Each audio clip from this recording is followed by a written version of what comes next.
Hi everyone, thank you for joining us in another chat with Circular Tayside. Today we are going to be speaking with Kevin Frediani. He's the Dundee Botanic Garden Curator, and he's going to tell us a few things about the gardens, but also about all the amazing circular and sustainability elements they have incorporated in their design, and just let us know how things have been progressing there. So Kevin, thank you very much for joining us. Can you tell us a few things about yourself and about the gardens? Hello, yes, and thank you for giving me this opportunity to introduce myself and the work that we're doing at the Botanic Garden. So I'm Kevin Frediani. I've got a background in horticulture, in plant science, but also through the plant sciences in botanic gardens, zoos, community gardens, and most recently sustainable development. And in a way, it sounds like a large list of things that we're doing. But if you go back to botanic gardens and think about their origins, the early medieval botanic gardens were really remnants from the monasteries, where they were healing spaces. Okay. As our cities developed, they became much more a reflection on the plants from around the world that were being brought back and then looked at scientifically and classified, and eventually enriching our own gardens, our own public spaces, and improving the world we live in. So today, the benefits we get from those trees, thinking about the circular aspects of a botanic garden in the heart of a society, cover everything from the wood above our roofs, in all around us, in terms of the buildings, from the fuel that we burn, if we burn a fossil fuel source, or if we're moving away from that, which I hope everyone is, then in terms of the medicines, the fibers, pretty well, if you look around the room you're in, there'll be something that comes from that plant world. But it's the hidden things that we're looking to make people aware of. The relationships, the fragile relationships between man living on planet Earth and those ecosystems that support us, and all the biodiversity that's associated with those habitats. Things like oxygen, the first pollutant of planet Earth, if you like, from life on Earth, but it's one that's essential for human life. The storage and sequestration of carbon, which allows the trees to put on the woody mass, but also enriches and keeps the body of our soils alive, so that we can actually then grow crops, through to, in the urban areas, looking up the pollutants, the NOx and ppm2s and ppm10s that cause problems like bronchitis and those that suffer from asthma problems. Botanic gardens are centres for all of those things, as a sort of gateway into that world, so you can see what you don't see around you. So they're a bit like both the generators of resources, but also the mediators. They take away pollutants. You can see the whole kind of circle from generation to use to then waste management inside the same context. Something that we don't really do anymore. Now we separate the businesses or companies as extractors of resources, and then creators of products, and then waste managers. But it's very rare that we see all of these processes in one place, and the Botanic Garden is a great example of that, really. It is, and in terms of that, the two systems, the linear system and the circular system, are both evident currently in the Botanic Garden that I work in, but we're looking to move towards more circular aspects and share that experience of making this transition from a take, make, use and waste type world into one which is much more following those cycles that you see, and it actually could understand very simply within a garden context. And most people understand what compost is and the benefits it brings to soil, and the fact that soil then provides the nutrients along with the gases of the air and the sunlight to provide growth. Just add a little bit of water. If only our world was as simple. But when you break it down, it's the first step's the hardest one, isn't it? Trying to understand how do you do that? How do you move from linear to circular? Mm-hmm. Mm-hmm. One interesting argument from Kate Ratworth, who has been focusing on donut economics, is that there is need for us to create a systems thinking approach. We can't have just connections from point A to point B to point C.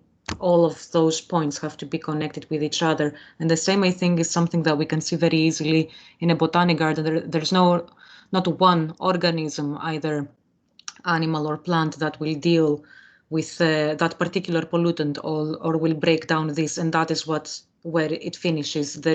There are networks, there are systems that play between them, and there are balances that have to be met. So in that, do you think that there is potential for our business systems to mimic in a way these kind of ecosystem balances that exist in a botanic garden? Yes, indeed. In terms of if you go back, I mean, I use food as an example because it's quite a good one, and Dundee is a perfect example of a food desert, i.e. that when we actually provided the city status and cut away all the rural hinterland where our food is grown, we in some respects severed that last unseen link between the hungry city and where our food comes from. The reason we could do that is because one of the crowning highlights of our wasteful economy has been that we don't have to think about where our food comes from. It can come at any season. Up until COVID, if you think about our supermarkets, you could get strawberries at any time of the year, not just when they're grown and harvested. And you only have to go back 1 or 2 generations to think about seasonality and think about the tatty harvest, the potato picking, and the connection with the soil and our recipes that linked with the availability of the plants that came from those soil-based systems. But fuel, in the form of green packets of water, are now able to transport all around the world and have decimating effects that we aren't aware of, from the packaging that's on them through to the supply chain and the fossil fuels that are used in that, to the agrochemicals and the unsustainable degenerative practices of agriculture in the hinterlands. So the food that's produced around Dundee, which is 50% of Scotland's food production within 30 miles, is what they say, usually goes elsewhere. It'll go into Europe, it'll go overseas.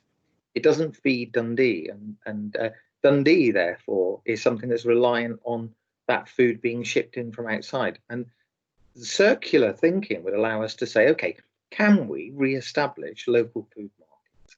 Can we encourage local producers of food who take a raw resource grown in the hinterland and turn it into a local product with a supply chain? And there's some really good examples of that. In fact, James Hutton Institute have been working on legume waste, on the waste from pea and beans that are produced locally and exported away. And there's a local distillery that's turning that into a gin. So we've got a homegrown gin for those people to enjoy on the Friday afternoons when they're forgetting about work and they're thinking about what they're going to do in recreation. So that's a sort of a flippant example, but a good example when you link it to our food system. You can go a stage further. We used to, prior to 1750 and the advent of railways and industrial revolution and industrial agriculture, our cities would be fed from the hinterland. So we'd have market gardens using the night soil, the waste that we produce, to fertilize and grow our vegetable crops in season. Beyond that, we'd have our dairy ring around the city, which would bring us fresh milk and butter that would feed into the city. Beyond that, we'd actually have a coppicing regime, which would grow the wood for our bread baskets, because beyond those, we'd have the wheat growing that you see along Tayside here and all the way up through Angus and around by St Andrews. That wheat would have been then going into our ovens to provide the staple diet, bread, whereas now we have crops from South America, we have rice from the Orient, and we're relying on 5 plants as our staple food in a world where those 5 plants are increasingly, because of climate change, pest diseases, really causing causing angst amongst those that are involved in the science and the food industry of how do we feed 7, 8, 9, 10 billion people with a climate that's going +2. So something's got to change there. Yeah, absolutely. And I think that that is also a point that a lot of people that try to do the good thing don't consider. So we've got a lot of vegetarians and vegans that have become vegetarians and vegans because of the environmental considerations. However, the options for them to buy the necessary food locally are very, very limited. There is a huge CO2 footprint kind of attached to rice that comes all the way from China, also from the fields in China that emit a lot of greenhouse gases. There are not a lot of options for people to do the right thing, even when they really want to, because of our global food systems. The next thing I would like to ask you is, can you kind of walk us through what the different projects you have in the botanics are? So I know about a fantastic passive house that opened its doors. When was it? So 2013, the project began, opening up in 2014 to the public, and also so this is a what we call a macro micro building. So if you go to the Dundee Botanic Garden website, you can have a look at what we do, who we are, and get a glimpse of that project, which was an amalgamation of our an architect here who used to be in the School of Architecture and now has gone to Newcastle and is still working with us, the physics department, and students and volunteers from the industry who wanted to bring together and showcase Passive House Plus. So this is a zero carbon building where the energy is captured by sunlight, through both photovoltaics to offset the energy that we use in the building. Now, actually not offset, actually directly use, but then also through the passive heat that comes through our windows. And it's got a very high U values, which is the insulation values of the walls. It's got advanced technology concrete from a design that was done in Dundee University, which is low carbon. It's full of air. It's a bit like an aero concrete, if you like, which has very high thermal retention properties. This building is something you can come and see, and I mean that's an example where the Botanic Garden, rather than just focusing on plants, it can talk about how we can live in balance with the world, not extractive but regenerative type systems. And it's designed that over its lifetime and in its deconstruction, it can either be reused, it will be net zero in the energy that's embedded in it, and it will be durable. It'll have more than one use if we choose to do that. That is amazing. That is a fantastic example. Can people do you use the space for anything? Can people rent the space? Can people use it? Yeah, well, that brings us into one of the other things that goes on in the Botanic Garden that you wouldn't really think about. So if I talked about food poverty before, but what one of the largest existential crises of our time is mental health. There are more people dying from suicide because of the division between self and self than there are in wars in a normal year. COVID is changing some of those figures for obvious reasons, but health and well-being. Working with both the Dundee City Council through the Green Health Partnership with Viola Marks and with the NHS directly, we use the macro micro building as a safe space for people to come who, because of medical reasons, are being recommended a safe walk where they can also then be supported with their nutritional requirements. They can weigh in, for instance, for obesity, if that's the issue that they're under. I actually don't know what each of the issues are. I don't need to know, but we make that space available. So the health and well-being is one aspect of it, whereas another group that use that are the creative arts community.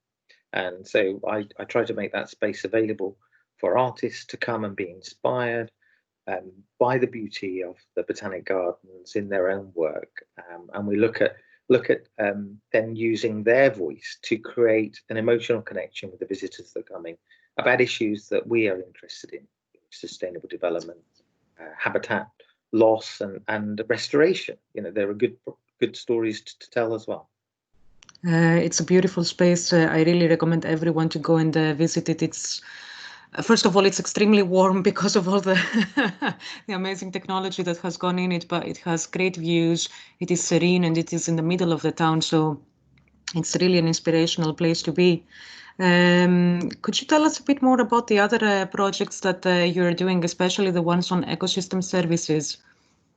Yeah, so one of the largest, one of the projects I brought with me, because I've only been here since October, but I came from Inverewe up in the extreme northwest of Scotland, where I'd been trying to help a rural property under the ownership of the National Trust for Scotland, in trust for the people of Scotland, but somewhat divorced from the community that was in, helped be embedded back in that. And we not only looked at the supply chains, but also looked at the ecosystem services that estate through the management we were currently doing, but also projecting forward how we could improve upon that for wider society. There's a project which we would have actually been starting on the 28th of March on Earth Day, again as a partnership across the council, public spaces, and with a number of organisations who are interested in the wider environment, called iTrees, which is a precursor to understanding the benefits that come from the landscapes and the way that we manage them.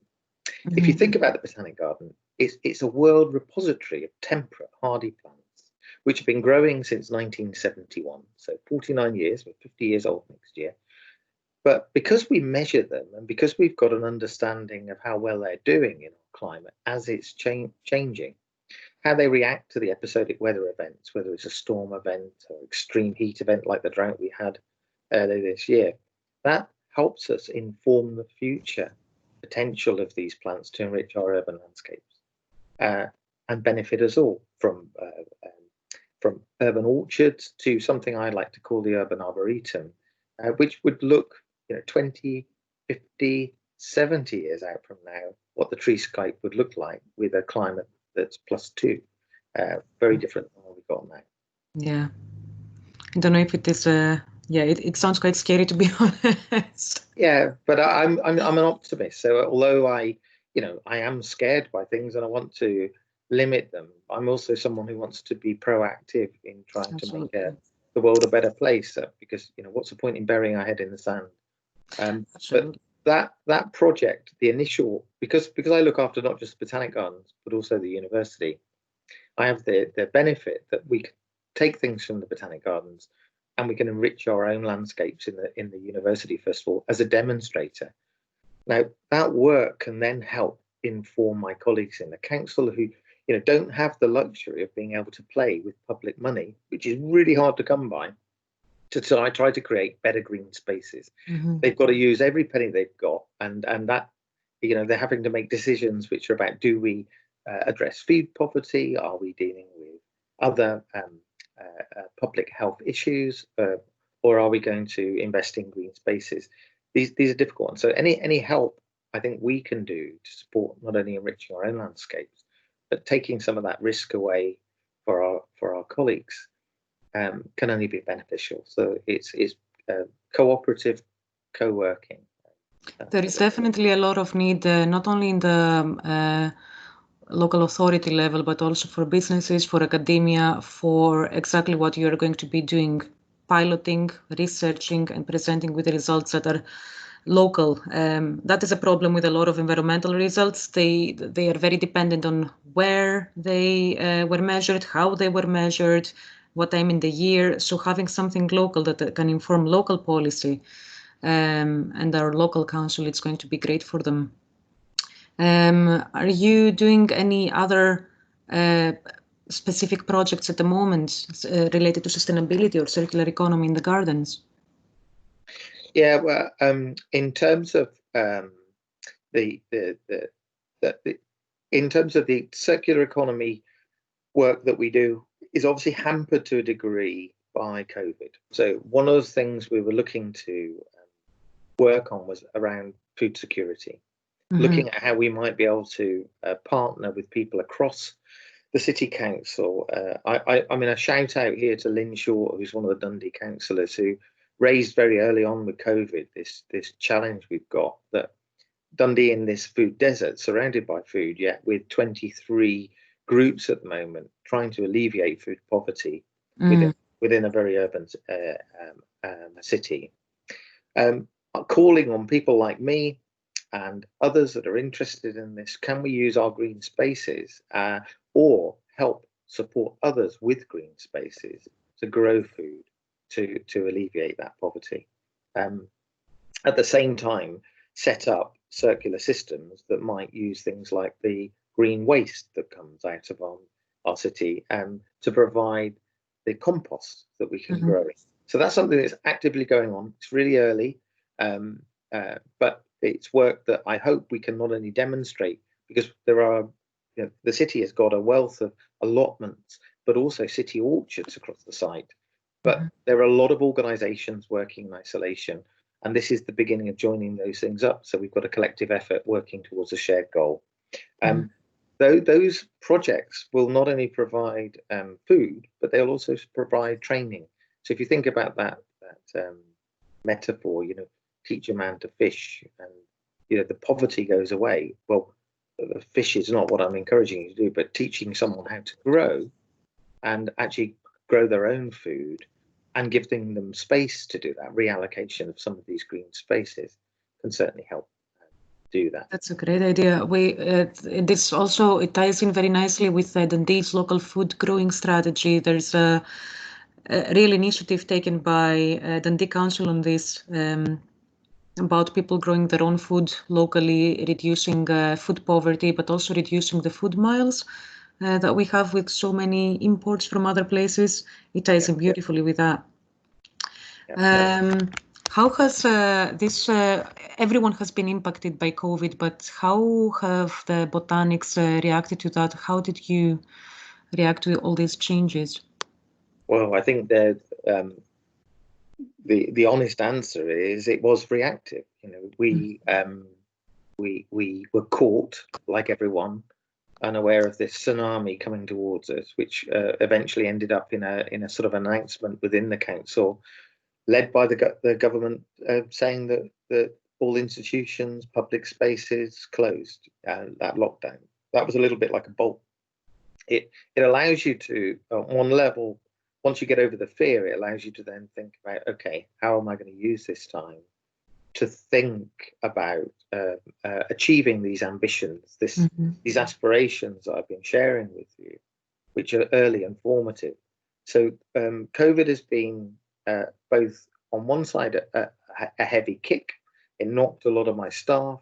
I know the volunteers that worked with us that were unable to come in, and many of them are elderly. They were concerned about their own health. We were concerned about their health with COVID, and still are. And so there's a distancing that goes on. So we've been working quite hard at how we communicate and tell people what's still going on behind the scenes with the limited number of staff we had in. And as we're opening up and working towards a final opening, hopefully around the 15th of July, as tourism opens in Scotland, then we've got that's been an important part of it. But I've also taken the opportunity to look at our strategies and then say, okay, what is the role of Botanic Garden? In the past, they were repositories. Many of them were repositories of plants for medicine. They then became repositories of plants for relocating. So they were part of this, in terms of this exploitation of nature, taking in a plant from one part of the world to support a mercantile production of a plant in another point of the world. And sugar production is one of the worst examples I can give you in terms of the exploitation. But if you think about the foundations of Dundee on jute, jute, the material was shipped in, and that became one of the main powerhouses that grew not only the landscape of Dundee, but also the size and the position of Dundee. The legacy of that has been green spaces, ironically, the parks, the greenest city in the UK, but also the back gardens that form the Botanic Gardens itself. But how do we take those backgrounds, put it into a modern context, and say what purpose do we serve? We're owned by the university, so first and foremost, there's an education aspect to the work we do. Now, education is really broad, isn't it, in terms of what that does? And the modern thinking around that is that we learn by metaphors and these constructs of knowledge we've already got that we need to hang pegs on to make transitions from one way of thinking about the world and moving towards another. So at the moment, there's only one place in the UK that you can study circular economics as an example. So why not actually try to embed that in the way that we in the future engage with the public that are interested in that aspect of transition? The skills to identify the plants that are growing around you. Many people during COVID have refound gardens, parks, and the wider green spaces around us in the countryside, yet they don't know how to interpret it. They don't know the difference between a daisy and a dandelion, or if they do, they don't know the difference between something like the blue south thistle, the common one, which is imported from the Mediterranean, versus the native one, which is only found in 3 sites up in the Cairngorms and is internationally rare and important for us in terms of conservation. Well, a botanic garden is a place that can share that. But we've been quite elitist in the past, serving students and academic staff's needs, and I want to address that by looking more at what do people need and where do we need to meet them at their point of need. It's no good asking folk who can't travel to come to the Botanic Garden. We've got to somehow get out there. So going back to that concept of the urban arboretum, why can't we have a little bit of the Dundee Botanic Gardens all the way around Dundee? Why can't we see the future landscape of Dundee actively involved in conservation of world's tree species that are recorded at the Botanic Gardens, but they're there to benefit everybody? And then wider afield, why can't we support all of those organisations who are trying to improve the native species conservation and give them a shop window, so we can say these are the good people that you can work with, can volunteer with, we should be supporting, and this is the work they're doing. At the end of the day, I don't own the Botanic Gardens. I'm just a shop window owner at the moment who's a steward for a period of time, and I see it within my gift to make it relevant to society in all the ways I can. That is fantastic. Just bringing down the walls and opening it up for everyone, not just academics. It's a space for everyone to learn something. That is great, Kevin. Thank you so much for sharing with us the plans that you have for the botanics and how you have been reacting to COVID. It's great to hear that you were able to take a step back and plan and reassess. That's exactly the silver linings that we get in crises such as this one. So thank you very much for joining us today, and I'm sure I'm going to see you soon in the botanics, hopefully. Thank you. I'd look forward to that.